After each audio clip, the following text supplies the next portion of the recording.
porque pela palavra nós sabemos que a vontade dele é que todo homem venha à salvação e que nenhum se perca. A palavra de Deus fala isso, que a vontade do Pai, que todos nós sejamos salvos, que nenhum se perca. Fala, ó, eis diante de vós a bênção e a maldição. Escolha, pois, a bênção.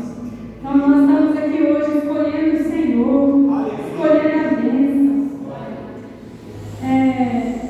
Queria começar lembrando, né, a irmã do pastor teve aqui no domingo à noite passada. Foi uma bênção a palavra dela, uma história de Isaac, né, Rebeca sendo trazida por Eliezer a Isaac. Mas no início ela falou assim, o irmão dela, né, o nosso pastor tinha pedido para ela trazer a palavra e ela encarou falando que a gente tem que ser corajoso, né, e não covarde. E isso é algo que aconteceu na minha vida, porque eu era muito medrosa de estar assim, de falar da palavra de Deus, de cantar, de fazer qualquer coisa, né? Eu só ficava sentada, falava com as pessoas, assim, cantava em casa, mas nunca, né, assim, na frente de todo mundo. E o Senhor fez minha família, né, passar por tempos de aperto. A pastora Roseli já esteve aqui, na época ela estava nos ajudando, nos sustentando espiritualmente, em oração, em jejum. Ela ligava toda meia-noite para estar em oração com a gente. E ela comprou uma grande batalha conosco, por amor, né, por vida que ela nem nos conhecia até então. E dentro das coisas que mais me marcou, um dia ela foi tomada pelo Espírito Santo para falar que Deus estava sacudindo a figueira. Deus estava nos sacudindo, porque Ele queria mais. Falou, vocês acham que está bom, mas Ele quer mais. Pode fazer mais. Nem que vai arrastando. Ela falava assim, nem que vai arrastando. Nem que não pensa que não dá conta, mas o Senhor pede mais. E desse dia, lá na nossa casa, a gente decidiu que o que viesse, que Deus colocasse, a gente falaria sim. Então, hoje, quando o pastor pede, eu nunca falo não. Às vezes eu já tenho a palavra, às vezes eu não tenho. Né? Deus não clareou para mim alguma coisa para falar, mas eu falo sim para o Senhor, que capacita, né? Para o Senhor. Não sei por causa de leite também, mas para a honra e glória dele, Ele vai fazendo e nos usando, amém? Amém. A palavra de Deus fala que Ele fez um grande banquete. Esse Pai Celestial preparou um grande banquete de boda, de casamento do seu filho. Chamou todos os dignos, mas cada um deu uma desculpa. Não casei. Eu tenho isso, eu tenho aquilo. E ele ficou muito irado com aquilo. Mas ele falou que a casa dele está cheia. E ele manda seus servos saírem os verdes, convidando os aleijados, os coxos, os cegos, aqueles que não eram dignos, para encher a casa dele. O Senhor quer encher a casa dele, irmãos. E Ele nos chama, Ele tem chamado todos os dias, mas se a gente não for, outros estarão no nosso lugar. O Senhor advertiu isso, que muitos estariam sentados à mesa com Abraão, dos que não eram povo, dos que ninguém jamais podia imaginar. E esses somos nós também, que a gente não é judeu, mas a graça do Senhor chegou até nós. E nós estamos com Ele, nós temos as bênçãos de Abraão, nós somos feitos filhos de Abraão. Outra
Então vamos ver essa lição de Vasti, porque ela foi destituída do seu lugar. E o Senhor levantou Esther. Vamos ser como Esther, amém, irmãos? Porque nós somos noivo do Rei da Glória. Vamos abrir em Salmos 24.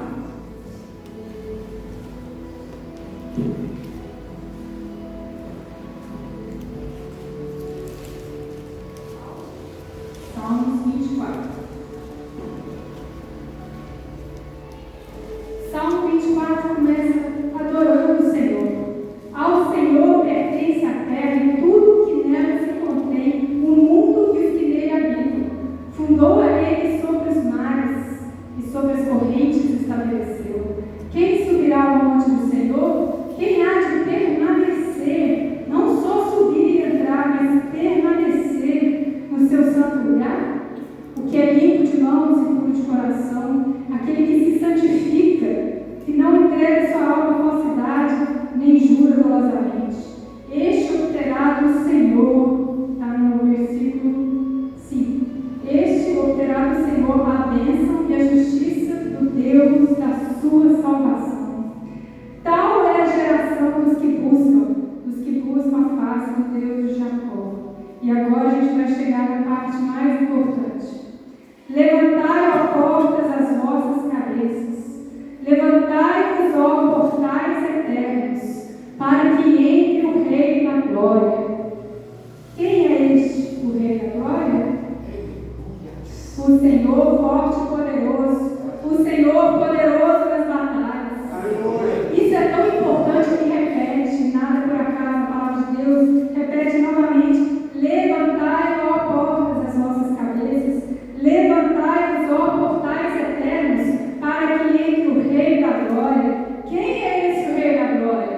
O Senhor dos Exércitos. Ele é o Rei da Glória. Vasti era casado com o homem mais poderoso da face da terra naquele tempo. Um grande rei.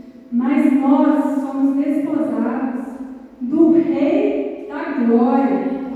Aquele que fundou os mares e sobre as correntes estabeleceu. Como que ele se identifica? O Senhor forte e poderoso, o Senhor poderoso nas batalhas. Aleluia. Vamos falar desse Rei da Glória? Esse Rei da Glória, esse Senhor dos Exércitos, era conhecido no Antigo Testamento. Sua glória manifesta desde a criação. Sua glória manifesta de forma tremenda quando ele tira aquele povo do Egito. Nós vamos para Êxodo 15. É o cântico de Moisés. É o cântico da libertação. É o cântico que aquele povo canta até hoje. A gente não sabe hebraico, mas eu tenho certeza que eles têm músicas. E esse cântico também inspirou vários hinos, vários louvores. E é maravilhoso. Êxodo 15. Cantai ao Senhor, né? Entoou Moisés e os filhos de Israel este cântico ao Senhor. Esse cântico, ele aparece de certa forma em Apocalipse. Uma hora fala que eles cantavam o cântico de Moisés. Grandes são as tuas obras, Senhor, Todo-Poderoso, justos e verdadeiros são os teus caminhos, ó Rei das nações. Quem não temerá, quem não glorificará o teu nome? Amém. Está em Apocalipse. Rei das nações. Cantarei ao Senhor, porque triunfou gloriosamente. Lançou no mar o cavalo e seu cavaleiro. O Senhor é minha força e meu cântico, ele foi por salvação. Este é o meu Deus, e portanto o louvarei. Ele é o Deus de meu Pai, por isso o exaltarei. O Senhor é homem de guerra, ou o Senhor é varão de guerra. Senhor é seu nome, então Jeová é o seu nome. Lançou no mar os carros de Faraó e o seu exército, e seus capitães afogaram-se no mar vermelho. Os vagalhões os cobriram, desceram às profundezas como pedra. A tua destra, ó Senhor, é gloriosa em poder. A tua destra, ó Senhor, despedaça o inimigo. Na grandeza da tua excelência, derriba os que se levantam contra ti, e envias o teu furor que os consome como restolho. Vamos para o 9. O inimigo dizia, olha o que Satanás dizia: perseguirei alcançarei, repartirei os despojos, a minha alma se fartará deles. Arrancarei a minha espada e a minha mão os destruirá. Mas o Senhor soprou com o teu vento e o mar os cobriu, afundaram como chumbo em águas impetuosas. Ó Senhor, quem és como tu entre os deuses? Quem é como tu, glorificado em santidade? Quem é o Rei da glória? Terrível em feitos gloriosos, que opera as maravilhas. Glória a Deus. Aqui fala 13. Com a tua beneficência guiaste o povo que salvaste. Somos nós, irmãos. Com a tua força levaste a habitação à tua santidade. Os povos ouviram, eles estremeceram. Agonias apoderaram-se dos habitantes da Filístia. Ora, os príncipes de Edom se perturbam e os poderosos de Moabe se apoderam de terror. Esmorecem todos os habitantes, caem espanto e pavor pela grandeza do teu braço, emudecem como pedra, até que passe o teu povo, ó Senhor, até que passe o povo que adquiriste. Tu o introduzirás e o plantarás no monte da tua herança, no lugar que aparelhaste, ó Senhor, para a tua habitação, no santuário, ó Senhor, que as tuas mãos estabeleceram. Se nós entrarmos aqui, fala assim, ó, quem subirá ao monte do Senhor? Quem há de permanecer no seu santo lugar? Quem vai subir para esse santuário? E aqui diz que o Senhor nos introduzirá e nos plantará no monte da sua herança, aquele monte que fala em Salmos 24, no lugar que aparelhaste ao Senhor para a sua habitação, no santuário, ó Senhor, que as tuas mãos estabeleceram. Não é um templo feito por mãos humanas, é o santuário do Senhor que Ele estabeleceu, e Ele vai nos plantar. E o Senhor, o Rei da Glória, reinará por todo o sempre. Não lembra Apocalipse também, irmão? Porque a Bíblia é toda uma só. O Senhor vai mostrando a sua força, a sua destra.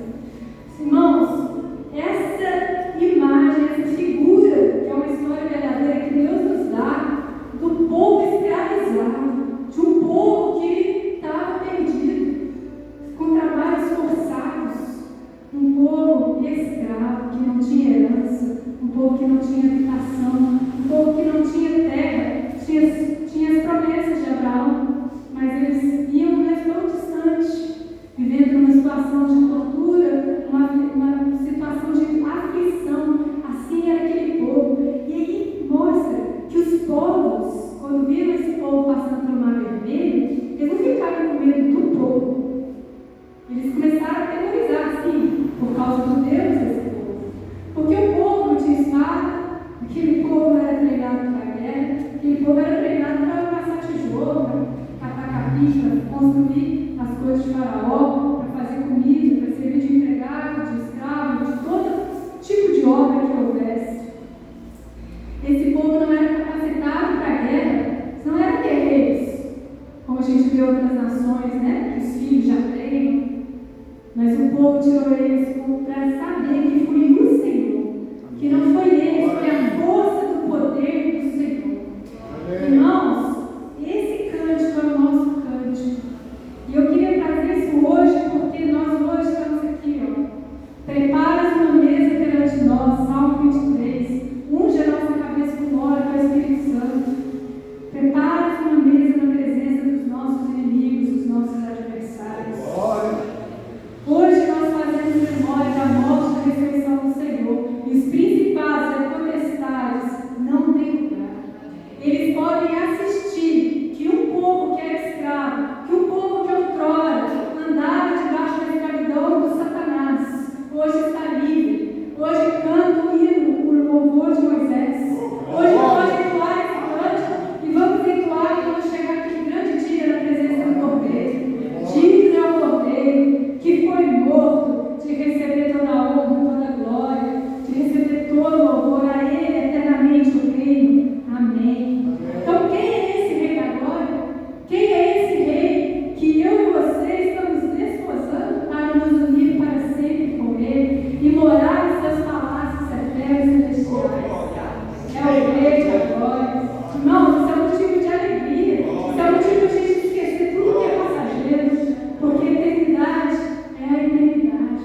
nós estaremos com Ele. Ele vai enxugar dos nossos olhos toda lágrima.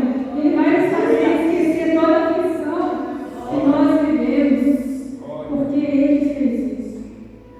A gente sabe que foram lançadas 10 pragas sobre o povo do Egito. Faraó nunca deixaria o povo sair, mesmo tendo a voz uma ordem do próprio Deus. É necessário que a gente vá para adorarmos o nosso Deus. O nosso Deus está mandando a gente ir. Não vai, não vai, não vai, não vai. O Senhor endurecia o coração de Faraó e ele não largava o osso, como diz, né, na gíria popular. Ele não largava. Tamanha foi a situação que até o final, quando morreram todos os primogênitos, que foi a última praga, que é a Páscoa do Senhor, porque passou o anjo da morte e um cordeiro, o sangue do cordeiro, livrava aquele povo de morrer, né, de ter seus primogênitos mortos. Naquele dia, é um dia de azar, né? O povo do mundo, dia 13, mas o povo de Deus é o dia 14, é o dia da Páscoa, é o dia da vitória, é o dia que eles saíram, não de qualquer jeito, eles saíram despojando todos os inimigos, porque Deus já tinha profetizado que eles iam sair com ouro, iam sair com riqueza, tudo que eles não ganharam trabalhando para Faraó como escravos, eles saíram levando tudo, e aquela terra ficou desolada. A terra do Egito ficou em desolação. Era uma terra rica, uma terra próspera, uma terra de plantações, uma terra de tecnologia, de papel, de documentos, povo que tinha escrita, povo que tinha conhecimento e sabedoria, roupas chiques, moda, cultura, elegância. Eles eram o top da época, né? Era o grande reino, assim como Assuero, lá em Esther, era o grande rei de toda a terra. Faraó era o grande rei de toda a terra, todo mundo tinha medo. Mas o Senhor, com braço forte e estendido, arranca aquele povo com 10 pragas sobrenaturais, coisas que olhos não viram nem ouvidos ouviram até aquele dia, aquilo que o Senhor fez. Mas como se não bastasse, depois de morrer o primogênito Faraó, de toda aquela mortandade, porque diz que não tinha nenhuma casa dos egípcios onde não tivesse um morro. Foi um dia onde todo mundo teve que enterrar seus mortos. Toda a casa estava chorando, toda a casa estava gritando. Imagina quantas mães, imagina quantos pais, quantos irmãos chorando por causa dos seus irmãos mais velhos, por causa dos seus filhos. Desespero total. O povo hebreu chegava, não, toma aqui, leva esse colar, leva esse trem aqui de topázio, de não sei o que, que eles tinham muita coisa. E o povo saiu com aquela coisa toda. E eles foram todos curados, porque a palavra de Deus diz que eles saíram naquele dia, tinha um enfermo no meio deles. Glória a Deus! Milhares de pessoas no teu enfermo, irmão. Aqui na igreja, quase todo final de semana a gente sabe de um que estava no meio da capelinha. Não tinha um enfermo no meio daquele povo. Irmão, Deus tinha também curado eles naquela noite de Páscoa, comendo aquele alimento. E eles saíram sarados, ricos. Um povo que era escravo sai andando no meio do nada, sem saber para onde está indo atrás de Moisés com jumento, com cabrito, com moleque, um monte de coisa, dinheiro, mochila. Eles passaram aquela noite. E claro, que foi uma grande vigília.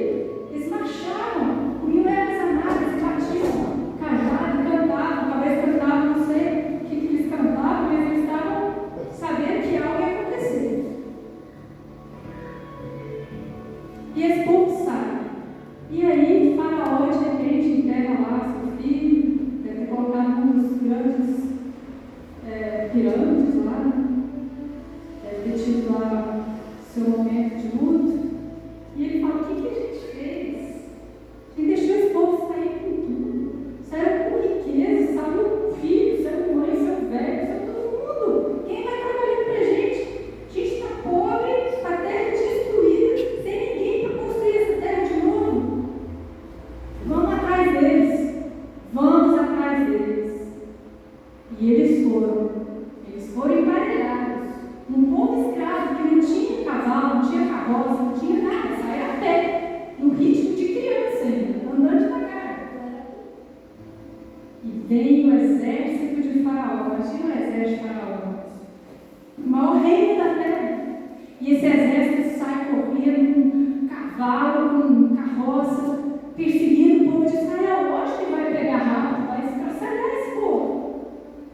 E esse povo se dá de frente para uma vermelha e já começa. Ah, o Senhor nos trouxe aqui para nos matar. O que vai acontecer com a gente? E Moisés clama ao Senhor. E o Senhor manda ele estender a vara. E aquele mar se abre. Aquele povo sabe o que vai acontecer. Nós sabemos o que vai acontecer, mas aquele povo não sabia. E eles começam a entrar naquele mar. Gente, que coisa maluca. 10 pragas malucas e agora eles estão passando no mar. Diz que faz uma coluna de um lado de água, uma coluna de outro lado, que a terra ficou seca, passou um vento, abriu esse mar.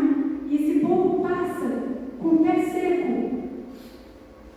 Passa quantos mil, me ajuda alguém? Quantos mil? 5.000 homens? Quantos mil? 6.000 homens? Milhões. 600? Milhões. 6 milhões. 6 milhões? Cada família tem 5 mil, cara. 600 mil homens. 3 milhões, por favor. 5 milhões.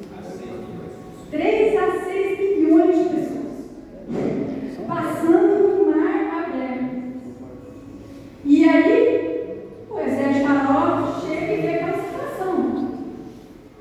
E o Senhor endurece o coração de Faraó. E ele começa a perseguir esse povo lá dentro. Mas diz que o Senhor estava atrapalhando o exército. Diz que as rodas começavam a quebrar, eles começaram a passar com dificuldade. E o Senhor obrando, mas o Senhor queria que todos eles entrassem naquele mar. Era o propósito do Senhor, que todo aquele exército entrasse dentro daquele mar. O mar não foi para o povo somente. O mar foi para o exército de Faraó preparado. E esse povo sai daquele mar, sai até o último menininho, até o último cabrito, até a última coisa deles. E quando eles saem, eles olham para trás e o mar pega aquele exército inteiro. Só vê pessoa voando, pedaço de carro, cavalo. Imagina a cena assim, uma coisa estupenda. Foi tão impressionante que Miriam e aquelas mulheres cantaram também. Olha o versículo 20 do Êxodo 15. A profetisa Miriam, irmã de Arão, tomou um tamborim.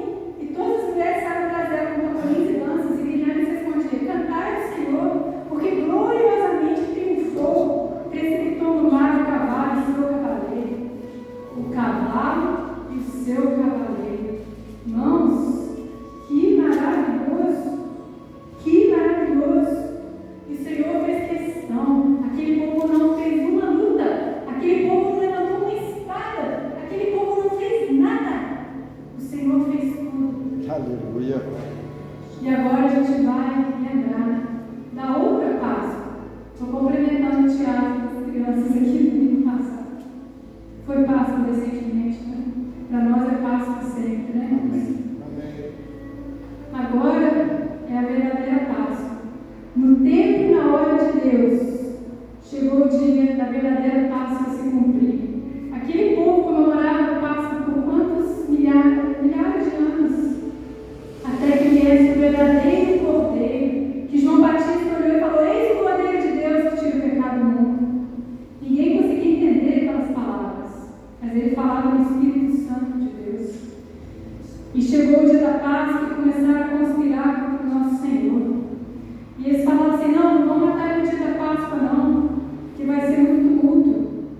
Mas era necessário que ele morresse no dia da Páscoa, porque desde aquela Páscoa lá do Egito, o dia da verdadeira Páscoa já estava estabelecido pelo Senhor. O dia já estava estabelecido antes da fundação do mundo. E um dia chegou esse Senhor que demonstrou só amor, que falou palavras de vida eterna. Quero abrir com os irmãos em Colossenses, capítulo 2.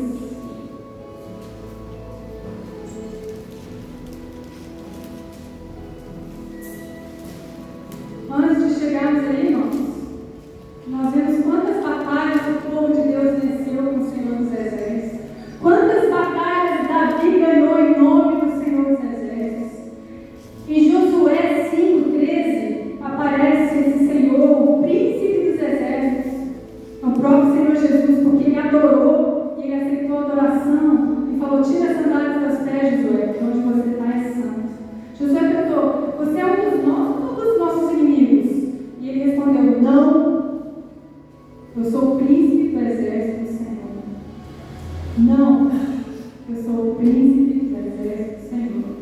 E a gente vê cada batalha, irmãos. É um exemplo para nós, figura de batalhas que nós iríamos travar com o Senhor. Algumas batalhas para cercar o mundo, outras batalhas para quebrar o cântaro, outras batalhas, cada batalha, o Senhor vai nos entregar aos inimigos com as estratégias que Ele vai nos dar. Mas isso é só porque um venceu. Vamos no Colossenses 2, versículo 13.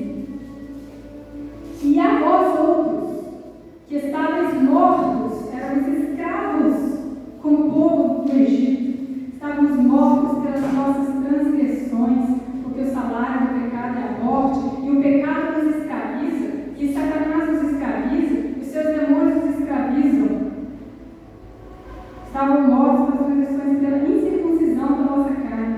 Ele nos deu vida, juntamente com Ele, perdoando todos os nossos delitos, tendo Ele cancelado o escrito da dívida que era contra nós, e que constava de ordenanças, o qual nos era prejudicial, removeu inteiramente, encravando na cruz, e despojando os principados e potestades, os cavalos e cavaleiros, o exército de Faraó, foi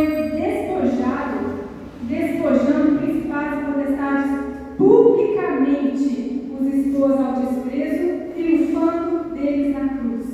Naquele momento que o mundo via o Senhor nu, naquele momento que o mundo via o nosso Senhor desfigurado, naquele momento que o Senhor via todo o sangue do nosso Senhor jorrando, a palavra diz que era ali, naquele momento, que ele estava publicamente no mundo espiritual, expondo ao desprezo todos os demônios, todo o arsenal do inimigo, todos esses nomes que a gente ouve falar, Pedro Velho, Marimolando, etc., nem nos convém dizer esses nomes aqui, mas todos eles foram despojados pelo nosso Senhor naquela cruz. Aleluia. Então, esse Senhor, em Apocalipse 5, ele chega no céu da glória. Os discípulos veem ele sendo assunto, eles se alegram porque ele ressuscitou. A morte não venceu. Ele ficou 3 dias num batismo como o de Jonas. Ele desceu às profundezas. Vergalhões passaram sobre ele. Se você vê a oração de Jonas era profética, porque o dia do Senhor diz que só um sinal vai ser dado, o de Jonas. Então você tem que entender Jonas, aquele povo conhecia Jonas, conhecia a história, e o ápice da história de Jonas é aquela oração onde ele é tomado pelo Espírito Santo, e ele fala: eu desci até as profundezas da terra, vagalhões altos e molaram minha cabeça, mas o Senhor me levantou. O Senhor me levantou, e esse Senhor, o Espírito que ressuscitou Cristo dentre os mortos, vai nos ressuscitar. Nosso corpo será glorificado. Então, em Apocalipse, tem um momento muito impressionante que Deus permitiu João ver, que ninguém era digno de abrir o livro.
Você vê esse Senhor como aquela serpente, né, os tanques que Jesus falou para Nicodemos, que foi levantada no deserto.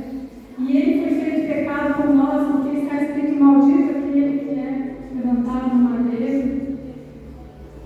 E todo que olhasse para aquela serpente seria curado.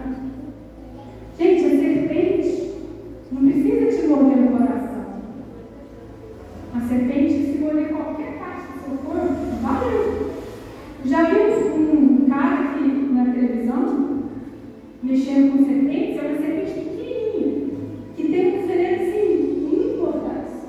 E ele mostrando para as pessoas aquela serpente, ela pegou um pedacinho do dedinho dele. E ele sabia que ele tinha soro, e ele já falou: não tem jeito, vamos morrer. Só pegou um pedaço do dedinho. Aonde que Satanás te mordeu? Aonde que Satanás te picou? Você vai morrer, se não for o Senhor Jesus. Porque todos pecaram e destituídos estão da glória de Deus. Mas Jesus diz: eu vim para desfazer as obras do diabo. O inimigo não veio senão para matar, roubar e destruir. Eu vim para que tenham vida e vida em abundância. Para isso se manifestou o Filho de Deus, para destruir as obras do diabo. Ele é o nosso antídoto, Ele é a vida, Ele que purifica o seu sangue. E nós, irmãos, um dia eu entendi isso. Eu acompanhei um homem na internet, tem esse vídeos dele, chama Torres Sondergaard, né? Ele é de um país europeu, Suécia, alguma coisa assim, né? Dinamarca. E ele, o Senhor deu a ele um ministério. E ele batiza as pessoas assim que elas se convertem. E tem vários vídeos do batismo. Nesse batismo, ele batiza aquela pessoa e ele ordena que todos os demônios se afoguem naquelas águas. E as pessoas, muitos se manifestam. Se manifestam terrivelmente. Porque naquelas águas, irmãos, é o mar vermelho, onde aqueles cavalos, os cavaleiros, eles vão ser sucumbidos. E eles caem com chumbo, mas nós saímos com Cristo ressurreto. E é isso o batismo. E depois que a pessoa totalmente liberta aqueles espíritos imundos que a escravizavam, que a atormentavam, que a... É terrível, né? Como o inimigo corrompe as nossas mentes, as nossas ações. Ele ora para que elas recebam o Espírito Santo. Imediatamente, irmãos, ainda nas águas, depois delas levantarem, de serem libertas, o Espírito Santo enche a vida delas. Elas começam a falar em línguas, elas recebem o Espírito Santo de Deus. Irmãos, e é esse o ministério, a gente batizar nas águas. Água ensina nada, mas é o que representa no mundo espiritual, nas nuvens de testemunho. Quando aquele povo no Pentecostes fala: o que a gente faz? Pedro levanta para pregar: o que a gente faz para ser salvo? Ele fala: arrepende. 1. Seja batizado. 2. E receba o Espírito Santo. 3. Esse é o Evangelho, irmãos. São 3 partes. Arrepende. Seja batizado. Passe pelas águas. Obedeça. Porque o demônio não quer que você obedeça esse mandamento. Porque ali ele vai ficar encurralado. Ali ele vai ter que deixar de vez essa casa.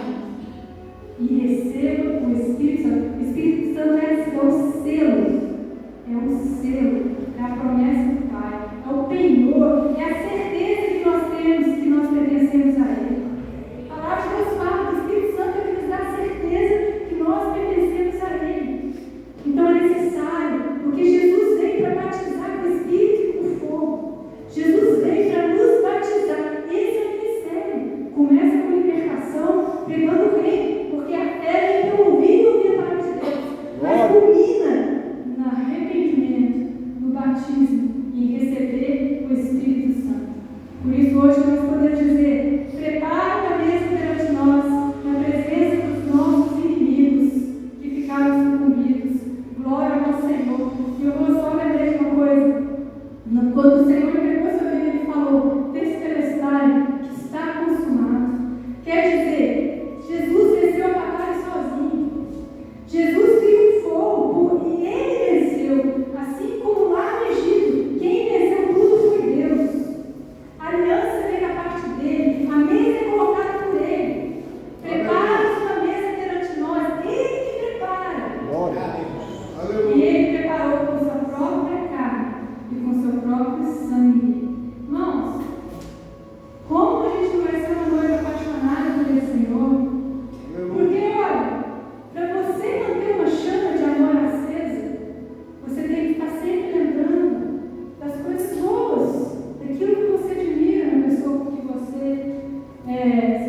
coisa viver, estar casado, né? Com Deus a gente tem